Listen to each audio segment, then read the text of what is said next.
জনগণের অভিপ্রায় নাকি যে সংবিধানের 106-এর অধীনে সরকার গঠিত হবে, এটা নাকি জনগণের অভিপ্রায়। এর চেয়ে ডাহা মিথ্যা কথা, এর চেয়ে আইনের দৃষ্টিকোণ থেকে ভুল কথা আর হয় না। এই কথাটা কেন বললেন আপনারা? যারা সংবিধান সংস্কার শব্দটা বাংলাদেশে এনেছেন তাদেরকে দায় নিতে হবে। পৃথিবীতে সার্বভৌম সংসদ বলতে কোনো ধারণা নাই।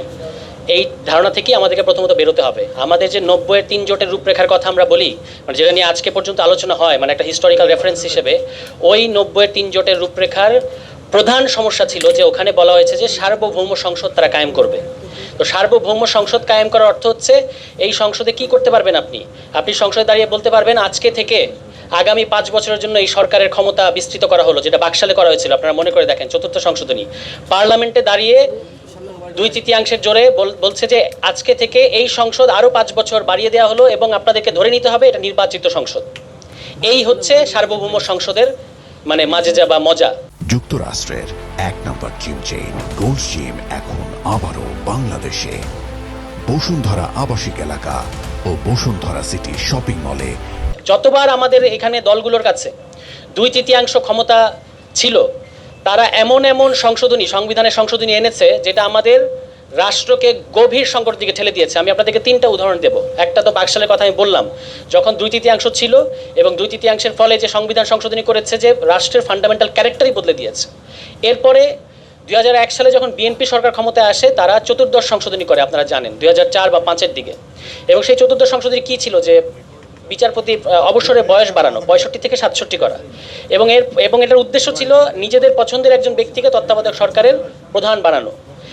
এটার ফলে লগি বৈঠার তাণ্ডব দেখলাম আমরা ঢাকা শহরে, আওয়ামী লীগ। এবং এটাকে তো আওয়ামী লীগ গণতন্ত্রের পুনরুদ্ধার হিসেবে হাজির করতে পেরেছে। এটা হচ্ছে আওয়ামী লীগের শক্তি, যে এই তাণ্ডবকে আওয়ামী লীগ বলতে পেরেছে যে এটা হচ্ছে লগি বৈঠার, এটা হচ্ছে আমাদের গণতন্ত্র পুনরুদ্ধার। কিন্তু বিএনপি যখন 2014 সালে গণতন্ত্রের সংগ্রাম করলো ভোটের জন্য, সেটা কিন্তু জ্বালাও পোড়াও। তো এটা বিএনপিরও বুঝতে হবে যে বিএনপি কখনো কিন্তু এটাকে মানে এই যে লগি বৈঠার তাণ্ডবটাকে কিন্তু ফ্রেমিং করতে পারে না। ঢাকা শহরে লাশের উপর নৃত্য হয়েছে।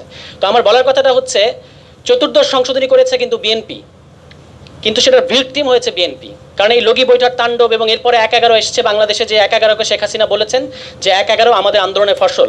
এবং ওই 1/11 হাত ধরে আওয়ামী লীগ 2008 সালে ক্ষমতায় এসছে।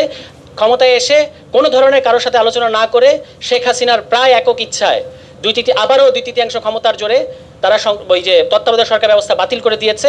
এবং এর ফলে বাংলাদেশ আজকে পর্যন্ত এই যে এই গণ অভ্যুত্থান আগ পর্যন্ত আমরা আওয়ামী ফ্যাসিবাদের মধ্যে ছিলাম। 3টা ঘটনা, একটা হচ্ছে চতুর্থ সংশোধনী, চতুর্দশ সংশোধনী এবং এই যে ত্রয়োদশ সংশোধনী বাতিল করা তথা পঞ্চদশ সংশোধনী। এই 3টা সরকারই করেছে যখন তাদের হাতে 2/3 ক্ষমতা ছিল। এবং এই 2/3 ক্ষমতাটা থাকে আসনের মারপ্যাচে। তো আসনের মারপ্যাচে যখন থাকে, আপনি আবার ভোটের হিসাবে দেখবেন তারা কখনো 40%-এর বেশি ভোট পায় না। টোটাল বাংলাদেশের মানুষের 40% না, যারা ভোট দিতে যায় তাদের 40%। এত কম ম্যান্ডেট নিয়ে তারা বাংলাদেশে এমন এমন সংশোধনী করেছে যেটার ফলে আমাদেরকে ভুগতে হয়েছে। তো এখান থেকেই আমি একটু বিএনপি সহ যারা আমাদের বড় রাজনৈতিক দল, দায়িত্বশীল রাজনৈতিক দল, তাদের প্রতি আমি অনুরোধ করব যে আপনারা নিজেদেরকে বিরোধী দলের জায়গায় ভাবেন, যে আপনাকে একসময় বিরোধী দলে যেতে হবে। সেখান থেকে আপনি সংস্কারটা ভাবেন, তাহলে আপনি বুঝতে পারবেন যে সংস্কারের মূল কথাগুলো কি আসছে। যেমন পিআরের কথা এসেছে। আজকে আমি অবাক হলাম যে আমাদের ইসি প্রধান নির্বাচন কমিশনার একটা অদ্ভুত কথা বলেছেন। খুব গাম্ভীর্যের সাথে যদি আপনি একটা বিভ্রান্তিকর কথা বলেন, তবু কিন্তু ওটা বিভ্রান্তিকর কথাই থাকে। উনি বলছেন যে পিআর তো সংবিধানে নাই এবং আমাদের সংবিধানের বাইরে যাওয়ার সুযোগ নাই। কোন কাজটা সংবিধানের ভেতর থেকে করা হচ্ছে এখন বলেন? কোন কাজটা আমরা সংবিধানের ভেতর থেকে করতেছি? কোনো কাজ সংবিধানের ভেতর থেকে হচ্ছে না। আমি দেখলাম যে এই অন্তর্বর্তী সরকার তারা এমন একটা খাবি খাচ্ছে, জুলাই ঘোষণাপত্রের নামে যে ফার্স তারা করেছে, এটা না করলেই ভালো হতো। আমরা আন্দোলন করতাম যে জুলাই ঘোষণাপত্র দেন, কিন্তু এই যে জুলাই ঘোষণাপত্রের নামে আপনারা যেটা করলেন, ওখানে আপনারা কি লিখলেন? বললেন যে জনগণের অভিপ্রায় নাকি যে সংবিধানের 106-এর অধীনে সরকার গঠিত হবে, এটা নাকি জনগণের অভিপ্রায়। এর চেয়ে ডাহা মিথ্যা কথা, এর চেয়ে আইনের দৃষ্টিকোণ থেকে ভুল কথা আর হয় না। এই কথাটা কেন বললেন আপনারা?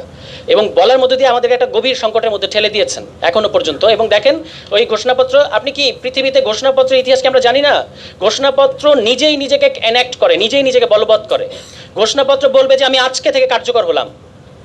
15 আগস্টের পরে, 15 আগস্টের পরে যে সামরিক ফরমান জারি করা হয়েছে, যে সরকার মুশতাকের ক্ষমতা এসেছিলেন, এরপর বিচারপতি সায়েম ক্ষমতা এসছেন, এরপরে শহীদ প্রেসিডেন্ট জিয়াউর রহমান ক্ষমতা এসছেন, তারা যে সামরিক ফরমানগুলো জারি করেছেন, তারা কি বলেছেন 79 সালে আমরা পার্লামেন্ট নির্বাচন দেব, ওই নির্বাচনের পরে গিয়ে আমরা আসলে এগুলোকে বাস্তবায়ন করবো? তারা বলেন নাই। সামরিক ফরমান মানে হচ্ছে, ফরমানের ইংরেজি হচ্ছে প্রোক্লেমেশন। মিলিটারি প্রোক্লেমেশন মানে হচ্ছে আমরা আজকে থেকে বলবৎ, এটাই এখন কনস্টিটিউশন। তাহলে জুলাই সনদ কি উপরে থাকবে, সংবিধানের উপরে থাকবে না নিচে থাকবে, এগুলো বোগাস আলাপ, এগুলো বিভ্রান্তিকর আলোচনা। আমাদের কর্তব্য হচ্ছে যে এই সংবিধান যে সংবিধান প্রথমত বাংলাদেশের মানুষের কোনো ধরনের মতামত নিয়ে করা হয় নাই। তাছাড়া এই গণঅভ্যুত্থানের পরে আপনি একটা সংবিধান পরিবর্তনের কথা তুলতে পারবেন না বাংলাদেশে। যে বড় বড় সংবিধান সংশোধনী হয়েছে কোনো রকম ঘটনা ছাড়া বাংলাদেশে, আপনি বাংলাদেশে কি চতুর্থ সংশোধনী করেন নাই, পঞ্চম সংশোধনী হয় নাই, পঞ্চদশ সংশোধনী হয় নাই, এগুলো তো সংবিধান পুনর্লিখনের মতো। তো সেটা যদি আপনি করতে পারেন, এই গণঅভ্যুত্থানের পরে আমরা নাকি দাবি জানাতে পারবো না যে একটা নতুন সংবিধান হতে হবে, এটার জন্য নেক্সট পার্লামেন্টে অপেক্ষা করতে হবে। আমি আপনাদেরকে বলি, নেক্সট পার্লামেন্ট যেটা করতে, এটা বলে আমি শেষ করবো যে নেক্সট পার্লামেন্ট কি করতে পারে। পার্লামেন্ট সংশোধনী করতে পারে, এবং এখানে আমি একটু দায়ী করব যারা সংবিধান সংস্কার শব্দটা বাংলাদেশে এনেছেন তাদেরকে দায় নিতে হবে। এই যে এখনো পর্যন্ত সংবিধান সংস্কার আর সংশোধনী পার্থক্য করতে করতে আমরা ঘাবি খাচ্ছি। সংস্কার বলতে আসলে কিছু হয় না, হয় আপনাকে সংবিধান পুনর্লিখন করতে হবে অথবা সংশোধনী করতে হবে। পার্লামেন্টে আপনি সংবিধান সংশোধনী করতে পারবেন। সংবিধান সংশোধনী মানে হচ্ছে যে অলরেডি মানে যে আমি এই সংবিধানের অধীনে সংশোধনী করতেছি, এই সংশোধনী কখনো এই সংবিধানকে আউটলিভ করবে না। অর্থাৎ এটাকে বলা হয় যে ডেরিভেটিভ পাওয়ার, যেটা এই সংবিধানের ভেতর থেকে আপনি আহরণ করছেন এই ক্ষমতাটা, এটা হলো সংবিধান সংশোধনের ক্ষমতা। কিন্তু বাংলাদেশে আমরা ইতিমধ্যে এই কমিশন, যে কমিশনে আমরা এত সমালোচনা করতেছি, এত দুর্বল কমিশন, এত ত্রুটিপূর্ণ কমিশন, এই কমিশনেও যে সমস্ত প্রস্তাব এসেছে এগুলো তো ইতিমধ্যে এই সংবিধানের বেসিক স্ট্রাকচার নাকি গালভরা কথা আপনারা বলেন, এগুলোকে ছাপিয়ে গেছে। তাহলে যদি ছাপিয়ে যায়, এটা তো আর সংশোধনী আর পার্লামেন্টে আপনি করতে পারবেন না, এটা পার্লামেন্টে করা যাবে না। দয়া করে এই জিনিসটা থেকে আসেন। তো একটু আগে আমার ভাই প্রশ্ন করছেন না যে আপনাদের গণভোটে এত মজা লাগে, গণপরিষদে এত মজা লাগে, তো জাতীয় সংসদে আপনাদের অসুবিধা কোথায়? তো প্রশ্নটা উল্টো করে করি, জাতীয় সংসদ এত ভালো, গণপরিষদের সমস্যা কি? গণপরিষদে তো নির্বাচন, এবার আপনারা বলেন যে জাতীয়, এবং দেখেন কি কাণ্ডটা করেছেন ওনারা, একটা বলতেছেন যে জাতীয় নির্বাচন আর একটা হচ্ছে গণপরিষদ নির্বাচন। আরে ভাই, গণপরিষদ নির্বাচন তো জাতীয় নির্বাচন। বাংলাদেশে 70 সালের যে নির্বাচন হয়েছে এটা কি জাতীয় নির্বাচন না? আপনার দেশে যদি এমন পরিস্থিতি আসে যখন আপনাকে সংবিধানে মেজর পরিবর্তন করতে হবে, আবার আপনাকে সরকারও পরিচালনা করতে হবে, তখন এই গণপরিষদের মতো একটা পরিস্থিতি তৈরি করতে হয়। তো গণপরিষদে আমি জিজ্ঞেস করতেছি, একটু পরে আমাদের প্রিয় মাহাদি আমিন ভাই কথা বলবেন, তো মানে জাতীয় সংসদ নির্বাচনে যদি আমাদের সমস্যা না থাকে, তাহলে গণপরিষদ নির্বাচনের সমস্যা কোথায়? যারা জাতীয় সংসদ নির্বাচনে সংখ্যাগরিষ্ঠতা পাবে তারা কেন গণপরিষদে পাবে না, একটু বুঝিয়ে বলেন।